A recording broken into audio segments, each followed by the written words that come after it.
रामायण का नाम सुनते ही हमारी आंखों के सामने एक छवि उभरती है। वो है भगवान श्री राम की, भ्राता लक्ष्मण की और माता सीता की। लेकिन इस कथा का एक और पात्र भी है जिसे हम एक खलनायक के रूप में देखते हैं। जी हाँ, हम बात कर रहे हैं रावण की। लेकिन क्या आपने कभी सोचा है कि क्यों भगवान श्री राम ने लक्ष्मण जी को रावण से शिक्षा लेने, ज्ञान प्राप्त करने भेजा था? क्या ये सिर्फ भगवान राम की उदारता थी या फिर सच में रावण एक विद्वान व्यक्ति था? क्या रावण के पास वो शक्तियां थी जिसे आज की साइंस भी समझ नहीं पाई है? रावण को ब्रह्म राक्षस भी कहा जाता है क्योंकि रावण के पिता ऋषि विश्वासा ब्राह्मण थे और उसकी माता केकसी राक्षस वंश से थी। कहा जाता है रावण के 10 सिर थे और वो उन 10 सिर से अलग अलग विषयों पर सोच सकता था, उनका अध्ययन कर सकता था, उन्हें समझ सकता था। इसी कारण उसे दशानंद भी कहा जाता था। रावण लंका का राजा, एक तंत्र साधक, एक शिव भक्त, वेदों का ज्ञाता, आयुर्वेदाचार्य और खगोल विज्ञान में निपुण था। लेकिन सवाल ये उठता है कि एक ऐसा व्यक्ति जो इतना ज्ञानी था, उसने सीता हरण जैसा अधर्म क्यों किया? रावण ने शिव तांडव स्तोत्र की रचना की जिसमें संस्कृत के ऐसे शब्दों का चुनाव किया गया जिसमें लय हो, संगीत हो। इसके अलावा रावण ने खुद रावण संहिता नामक एक ग्रंथ की रचना की जिसमें ज्योतिष, ग्रह नक्षत्रों की स्थिति और भविष्य को जानने का तरीका बताया गया था।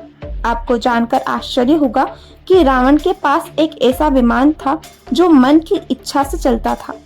तो क्या उस समय में रावण के पास एआई जैसी कोई टेक्नोलॉजी थी या फिर कुछ और? कुछ विद्वानों का मानना है कि रावण के पास एडवांस एरोडायनामिक और एंटी ग्रेविटी का ज्ञान था। रावण के पास एक पुष्पक विमान था जो न सिर्फ उड़ सकता था बल्कि आवाज से संचालित भी होता था।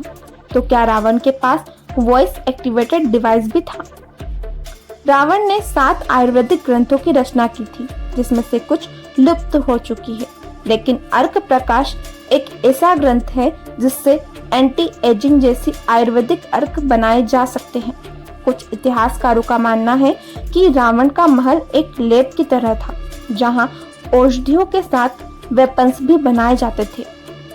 रावण ने ब्रह्मा जी से वरदान पाया था और उसके पास अनेक दिव्यास्त्र भी थे। क्या ये दिव्यास्त्र वास्तव में उन्नत एनर्जी वेपन थे? तो क्या रावण के पास जो ब्रह्मास्त्र, पशुपास्त्र, नागास्त्र जैसे अस्त्र थे वो असल में आज के लेजर गाइडेड वेपन्स या न्यूक्लियर एनर्जी थी? रावण का घमंड उसके ज्ञान पर भारी पड़ गया।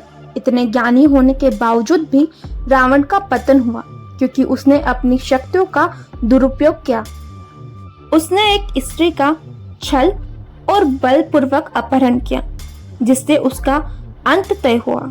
अतः रामायण हमें ये सिखाती है कि कोई कितना भी ज्ञानी क्यों न हो, अगर उसमें विनम्रता, धर्म और मर्यादा नहीं है तो उसका अंत निश्चित है।